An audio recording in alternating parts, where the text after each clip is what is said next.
अस्सलाम वालेकुम दोस्तों।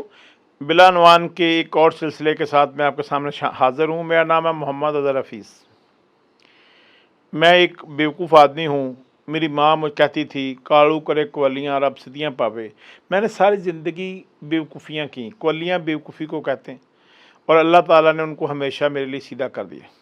तो मैं अक्सर आपसे अपनी कवलियाँ जो बिलानवान के नाम से शेयर करता हूँ, ये वही हैं और जिसमें हम चलते जा रहे हैं। हम मुख्तलिफ़ तस्वीर बनाते हैं, उसमें जब लोग तस्वीर की तरफ आते हैं तो सबसे पहले अपने सीनियर से पूछना शुरू कर देते हैं, मुझे किस सिमत में काम करना है। अगर आप इरफ़ान हसन साहब से बात करते हैं तो वो कहते हैं जी वेडिंग में आ जाएँ। अगर आप समीर रहमान साहब से बात करते हैं तो वो कहते हैं जी ब्लैक एंड वाइट फ़ोटोग्राफ़ी की तरफ आ जाएँ। अगर आप नदीम साहब से बात करते हैं कराची में तो वो कहते हैं पोर्ट्रेट फ़ोटोग्राफ़ी की तरफ आ जाएँ। अगर आप सैफ इकराम साहब से बात करते हैं वो कहते हैं जी फ़ैशन इंडस्ट्री की तरफ आ जाएँ।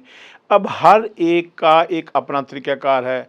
अगर आप बात करते हैं उमैर गनी साहब से, डॉक्टर आमिर शहज़ाद से, तो वो आपको कहेंगे कि आप स्ट्रीट फ़ोटोग्राफ़ी की तरफ आ जाएँ। लेकिन जब आप तारक सुलेमानी से बात करेंगे तो आपको कहेंगे टेंट पैकिंग की तरफ आ जाएं जनाब, कल्चर को करते हैं।